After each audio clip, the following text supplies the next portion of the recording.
Après 30 ans, on ne sera plus ici. Après 50 ans, on ne sera plus ici. Est-ce que ce qui compte, c'est d'avoir maintenant ou ce qui compte, c'est ce que je veux faire après? Peuple de Dieu, shalom, que Dieu vous bénisse. Bienvenue dans Prophète, je veux savoir, ce podcast qui nous permet d'apprendre, d'échanger et aussi et surtout d'être exhortés à travers un thème ou différents thèmes que nous abordons. Mais pour ce soir, ça sera un thème très important, un thème que nous allons tous découvrir dans quelques petites minutes et ça sera donc en compagnie du prophète Merdi Ngoma. Alors vous, mesdames, messieurs, qui nous suivez pour la première fois, vous n'êtes pas encore abonnés à ce podcast, alors il est temps pour vous de vous abonner, mais aussi de liker et surtout d'activer votre cloche de notification pour ne pas rater les prochains épisodes. Peut-on être chrétien et ambitieux? Frères et sœurs, tel est donc le thème du podcast de ce soir et on va justement commencer ceci avec la première rubrique, les questions. Alors les différentes questions que les internautes nous ont posées, nous aurons également à les poser au prophète Merdi Ngoma qui est déjà avec nous ici, à qui je dis bonsoir. Bonsoir Papa Nathan. Comment vous allez, prophète? Très bien, et vous? Ça va, Dieu fait grâce. Eh bien, prophète, comme je viens de le dire ici, ayant pris connaissance de ce programme, plusieurs internautes nous ont écrit justement pour poser leurs questions, les différentes questions qui les concernent. Alors, nous aussi, à notre tour, nous aurons évidemment le plaisir de vous transmettre toutes ces questions pour que vous puissiez répondre puisque cela vous est justement destiné. Je suis prêt à répondre à des questions. Merci beaucoup. Alors, on va commencer avec la première question. Alors, un internaute qui dit: Prophète, parfois j'ai des grands rêves, mais j'ai peur que ces rêves m'éloignent de Dieu. Comment l'équilibre? Ok. Parfois j'ai des grands rêves, mais j'ai peur que ce rêve m'éloigne de Dieu. Oui. Ce que je peux dire à cette personne qui nous suit ou à tous ceux qui nous suivent déjà en ce moment-ci, c'est que le Seigneur n'est pas contre les grands rêves. Le Seigneur n'est pas contre les grands rêves, mais le plus important, ce n'est pas le fait d'avoir des rêves, mais qui est l'auteur de ces rêves? Je m'explique. Dans l'histoire dans Genèse chapitre 37, on parle de quelqu'un qui s'appelle Joseph, qui a eu à avoir des grands rêves sur sa destinée. Mais l'objectif des rêves de Joseph n'était pas seulement que ce dernier puisse s'accomplir, mais il faut que Joseph, qui reçoit les rêves, ne puisse pas oublier le Dieu de ses rêves. Dieu est pour que les hommes reçoivent des rêves, mais il est aussi pour que ces personnes n'oublient pas la source de leurs rêves. Comment savoir que tel rêve vient de Dieu, tel rêve ne vient pas de Dieu? Ok, très bonne question. Comment savoir que tel rêve vient de Dieu ou tel rêve ne vient pas de Dieu? Déjà, en réalité, l'homme a pour objectif d'accomplir tout ce qu'il pense. Et le vrai combat des rêves vient au niveau de la pensée. C'est que chaque personne a un objectif qu'il veut atteindre, des choses qu'il veut faire, mais souvent, ce que nous voulons réellement ne cadre pas toujours à la pensée première de Dieu. La Bible déclare ceci dans le livre de Genèse chapitre 1er. La Bible dit qu'au commencement, Dieu créa les cieux et la terre. L'initiative du commencement, pour que le commencement puisse entrer en jeu, il fallait que Dieu soit d'abord l'initiateur. Vous voyez un peu? Donc, pour que j'aie des rêves qui viennent de Dieu, il faut que je rentre vers Dieu. Sans Dieu, il n'y a pas de rêve. C'est que je dois lui demander qu'est-ce que je dois faire au fait pour que je puisse m'aligner à la destinée que tu as tracée depuis l'éternité pour moi. Alors, très bien. On va passer à la question suivante. Toujours des internautes, comme ça a été annoncé bien avant. Alors, là, on vous pose à vous cette question. J'ai peur de réussir parce que je pense que l'argent ou le succès peut me corrompre. Prophète, comment garder un cœur droit quand Dieu nous élève? Il est écrit dans le livre de 1 Timothée, je prends le chapitre 6, qui dit ceci, que il ne faut pas accepter, je paraphrase, il ne faut pas aimer l'amour de l'argent car c'est la racine de tous les maux. Au fait, l'argent n'est pas le problème, mais c'est le cœur qui est le problème. Le cœur de l'homme. Exactement. Celui qui utilise l'argent. Exactement. Parce que l'objectif de Dieu, ce n'est pas que l'homme soit dans la médiocrité. Dieu n'a jamais créé l'homme pour que l'homme souffre. Il n'a jamais créé l'homme pour que l'homme soit souffreteux ou que l'homme fasse des efforts pour qu'il puisse, en réalité, ne pas réussir. Mais le problème vient au niveau d'oublier Dieu quand nous avons de l'argent. Je me rappelle dans l'histoire de Genèse chapitre 13, la Bible déclare ceci que Abraham était très riche en troupeaux, en or et en argent, mais il était ami de Dieu. Le plus important, ce n'est pas seulement d'avoir l'argent, mais c'est d'avoir Dieu même qu'on a l'argent. Vous voyez? Donc, il est important de réussir, il est important d'avoir l'argent, il est important d'avoir des grands rêves qui peuvent attirer l'homme à avoir l'argent, mais il est mauvais d'avoir l'amour de l'argent qui nous sépare de la présence de Dieu. Donc, retenons que c'est l'amour de l'argent qui nous sépare de Dieu. Exactement. Très bien, prophète. Alors, troisième et dernière question de cette rubrique. Ici, on vous pose la question. Prophète, parfois, quand on veut aller loin dans la vie, on est mal compris, même dans l'église. Comment gérer cela? Même dans l'église, oui. C'est très dur, mais bon, je vais répondre à ça. Je vais essayer quand même un peu mettre de l'eau dans le vin. Déjà, j'aimerais dire à tous ceux qui nous entendent, jeunes, âgés ou soit moins âgés que tout le monde, ou petits, qui est en train d'avoir une grande vision, ce que j'aimerais vous dire ou nous dire à nous tous, c'est qu'il est important de savoir que quand on est porteur d'une grande vision ou des grandes ambitions, on ne sera pas toujours compris. Quand quelqu'un reçoit le rêve de marcher avec Dieu, souvent il est toujours en train de recevoir des contradictions. L'incompréhension est le premier indice. Exactement. Exactement. Je me rappelle moi-même, quand j'ai commencé, j'ai pris la décision un jour de suivre une direction de Dieu. J'étais dans une église dont j'étais le nom et c'était très difficile que l'église accepte cette direction. Mais si je n'avais pas fait ce mouvement, je n'allais pas vivre ce que je vis aujourd'hui. Donc je crois que des fois, le problème, c'est d'accepter. La critique est toujours la première chose que les hommes présentent quand on est en train de suivre notre vision. Mais quand nous accomplissons la vision, ils seront maintenant des admirateurs. Car la critique est toujours, et précède toujours l'admiration.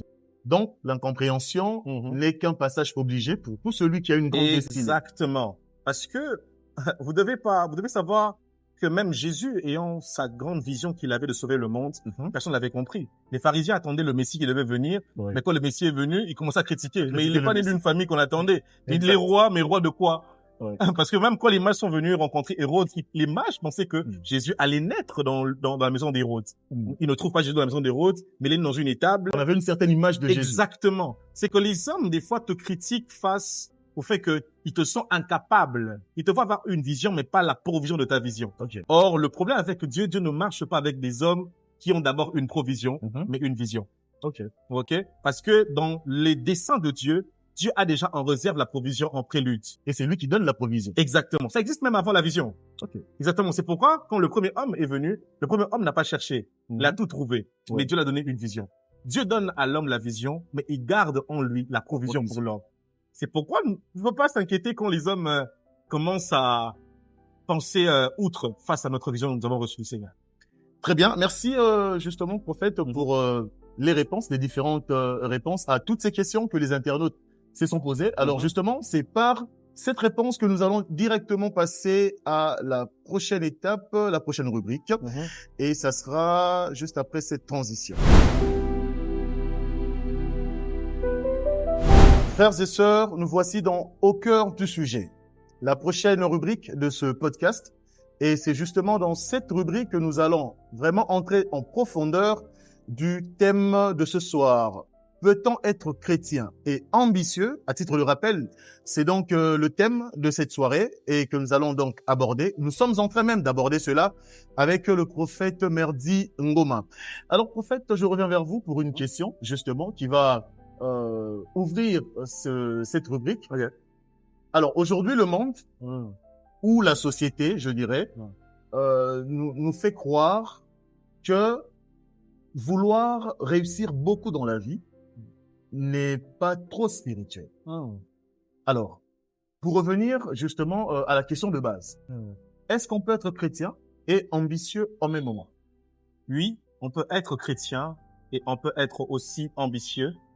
Pourquoi? Parce que vous devez déjà savoir que il y a deux formes d'ambition. Il y a deux types d'ambition. Je parlerai sur ces deux types, si vous me permettez déjà, je peux le dire. Bien sûr. Allez-y. Alors, il y a l'ambition charnelle et l'ambition spirituelle. L'ambition charnelle, elle veut plus que tu reçoives ta propre gloire, que tu reçois la reconnaissance des hommes et que tu domines. C'est pourquoi les hommes aujourd'hui, quand ils veulent réussir, ils veulent d'abord que ça puisse répondre à leurs besoins personnels. À leurs propres besoins. Exactement. Donc, c'est que l'homme veut quand j'aurai beaucoup d'argent, que les gens m'acclament, que les gens puissent me voir être grand. Exactement, que je sois des éloges en route. De tout ça. Exactement. Et c'est ce que l'ambition charnelle regorge. gloire à Dieu et qui cherche à ce que nous puissions être une bénédiction pour les autres et servir le royaume. Vous voyez? Moi, je crois qu'aujourd'hui, les chrétiens doivent se recentrer là-dessus. Et nous sommes en train de se faire du mal parce que nous avons des ambitions qui sont bonnes. Mais le seul problème, c'est quoi l'objectif d'avoir des ambitions? Est-ce que c'est juste qu'on me voie ou que je puisse rendre gloire au Seigneur dans ce que je suis en train de faire? Vous voyez, papa? Et moi, je suis en train la Bible le dit si bien dans un des livres de la Bible qui dit que l'homme est rempli de plusieurs projets, mais ce sont les desseins de Dieu qui s'accomplissent. Ça veut dire que le problème, ce n'est pas le fait que j'ai beaucoup de projets, que j'ai beaucoup d'ambition, mais dans tout ce que je fais, si ce sont les projets de Dieu qui doivent s'accomplir dans ma vie, alors je dois m'aligner à ce que Dieu veut pour moi, pour que je puisse vivre sa main. C'est pourquoi il est assez important pour nous jeunes, ou même pour ceux qui aspirent à des grandes choses, de comprendre que nous avons besoin, en prélude, de laisser Dieu nous guider dans tout ce que nous faisons. Vous voyez? Pourquoi je le dis? Parce que si j'ai des ambitions, et que je veux avoir cette grandeur, et que cette grandeur ou cette ambition spirituelle qui vient de Dieu, alors je dois toujours, ou même, c'est même ça l'objectif, c'est que je vais toujours dépendre de Dieu. Exact. C'est pourquoi à chaque fois que tu veux faire des choses dans les choses de Dieu, pas avec Dieu, alors tu vas toujours te sentir un peu déséquilibré. Pourquoi? Parce que ce n'est pas le Seigneur qui est en train de t'accompagner dans ses affaires à lui. Mais tu veux aider Dieu dans ses affaires. Mais prophète, pour ne pas vous interrompre, juste ajouter une question de plus dans votre développement. Vous avez caractérisé l'ambition en deux. Donc, il y a l'ambition charnelle et l'ambition spirituelle. Alors, n'est-ce pas que les deux ambitions peuvent aussi marcher de pair? Parce que, par exemple, pour que moi je sois une bénédiction pour les autres, c'est-à-dire que je dois d'abord commencer par moi-même, me stabiliser, me mettre à un certain niveau. Ça veut dire que je dois aussi avoir quelque chose pour que je sois une bénédiction pour les autres. N'est-ce pas que le fait pour moi d'avoir quelque chose est aussi une forme d'ambition charnelle? Déjà, le fait d'avoir quelque chose, quand je suis en train de parler d'ambition charnelle et spirituelle, je ne suis pas en train de parler d'abord de ce que nous devons posséder. Je parle d'une forme de positionnement. Pourquoi? Parce que le problème, ce n'est pas matériel. Exactement. Le problème, ce n'est pas de posséder des choses. Mais le problème, c'est chez qui ou quelles sont les motivations qui sont rattachées dans ce que je possède. Pourquoi? Parce que si je possède beaucoup de choses et mon ambition, c'est de faire du bien aux autres, ça va. Mais si peut-être que je possède des choses, mon ambition, c'est d'écraser les autres. Dominer, exactement. De piétiner les autres. C'est pourquoi j'ai dit que l'ambition charnelle, souvent, regorge dans son caractère, dans son comportement, l'envie d'écraser les autres, de rabaisser les autres. L'orgueil. Exactement, de l'orgueil. C'est pourquoi même dans un des psaumes, un des psalmistes, Asaph, on parle, un jour, il se plaint devant Dieu. Il dit à Dieu, Seigneur, comment les autres réussissent, ils ne prient pas comme moi, ils ne jeûnent pas comme moi, mais ils sont en train d'exceller et d'évoluer. Mais moi, je jeûne, je prie, et eux-mêmes, ils insultent Dieu. Mais comment ils font pour être bien? Mais à la fin de ce psaume, il dit, quand je me rends compte de la finalité de leur vie, alors je préfère rester à tes pieds, car mon bien, c'est de te servir. Vous voyez? Le problème, ce n'est pas toujours, parce que vous devez savoir que chaque ambition qui n'est pas calée vers le Seigneur et qui te détourne de Dieu, ce n'est pas le fait de jouir pendant ce temps qui compte, mais c'est la finalité de ce que tu as possédé. Vous voyez? Alors, il est de bonne loi de savoir que nos ambitions doivent être cadrées quelque part, pour nous permettre aussi de traverser notre comportement intérieur. Parce que c'est pour rendre compte, Dieu a un problème avec l'homme. C'est qu'aujourd'hui, vous allez voir, c'est que l'homme a des ambitions, mais l'homme cherche toujours à posséder des choses, mais pas à devenir. Parce que l'objectif de l'ambition, ce n'est pas seulement de posséder, mais de devenir quelqu'un. C'est pourquoi Christ ou Dieu lui-même, quand je parle de Christ, je parle de Dieu, c'est que Christ, en soi, travaille beaucoup sur ce que l'homme doit être.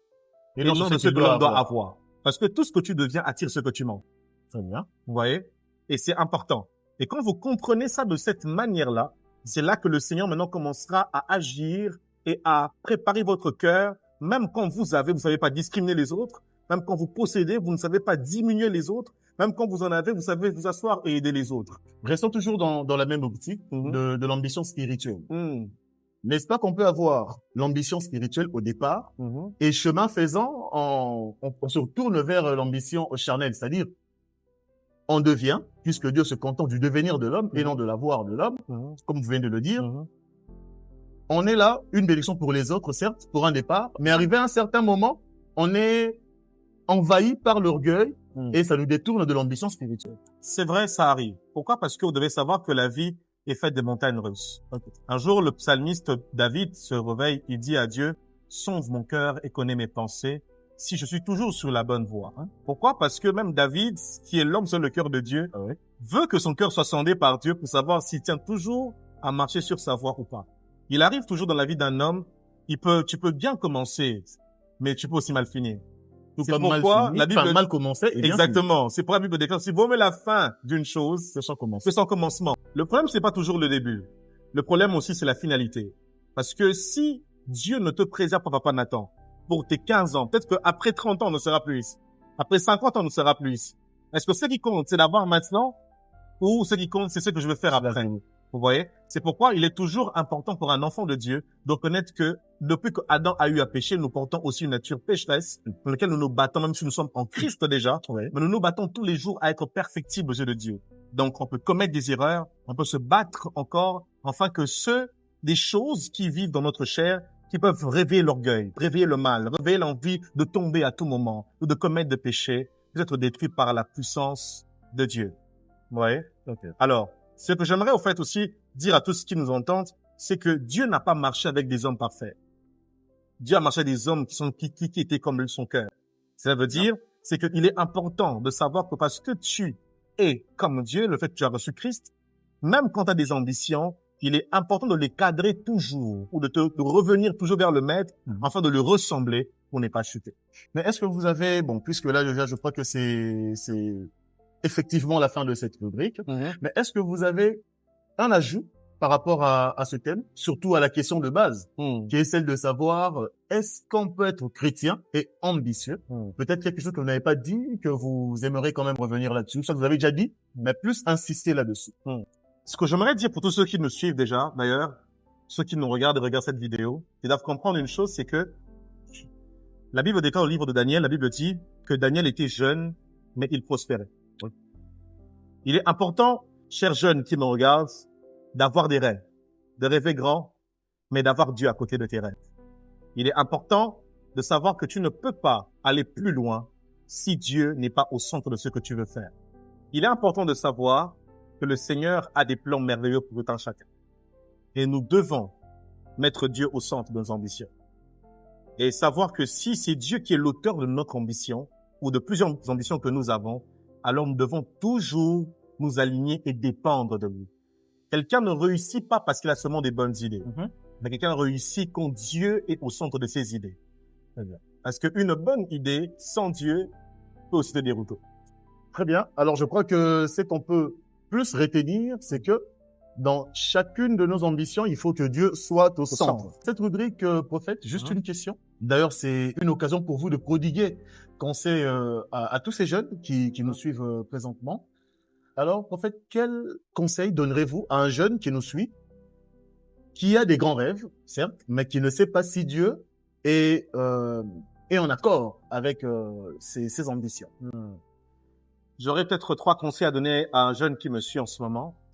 Premier conseil, c'est que quand tu as des grands rêves, dépose-le devant le Seigneur et pose la question à Dieu si il est en accord avec mes rêves ou si ce n'est pas le cas, que le souci que je porte dans mon cœur pour accomplir ce dernier puisse me quitter. Et le deuxième conseil que je peux donner à ce jeune qui me suit en ce moment, j'aimerais que tu cherches le Seigneur. Elle déclare ceci: recherchez premièrement le royaume des cieux et tout vous sera donné. Donc la recherche du Seigneur emmène toujours une réponse favorable à ce qu'on attend. Alors vous devez chercher le Seigneur coûte que coûte. Et troisièmement, ce que je peux dire, observe la paix intérieure. Quand une promesse ou une ambition ou un rêve provient de Dieu, Dieu met toujours une paix totale dans ce que nous voulons faire avec lui. Très bien. Alors, observe la paix, recherche Dieu et dépose tes rêves. Eh bien, frères et sœurs, tels sont les conseils, les trois points évoqués par le prophète Merdi Ngoma. En premier, c'est d'abord déposer les rêves entre les mains de Dieu. Deuxièmement, c'est chercher le Seigneur. Et troisièmement, c'est observer la paix intérieure. Frères et sœurs, chers internautes, c'en est fini pour aujourd'hui.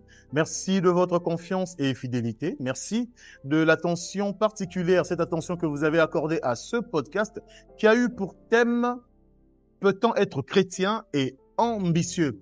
Alors, vous avez suivi aujourd'hui, mais vous n'êtes pas encore abonné. Il est temps pour vous de vous abonner à ce podcast Prophète, je veux savoir, et aussi de liker nos différentes vidéos, mais surtout d'activer votre cloche de notification pour être à la page afin de ne pas manquer nos différents épisodes.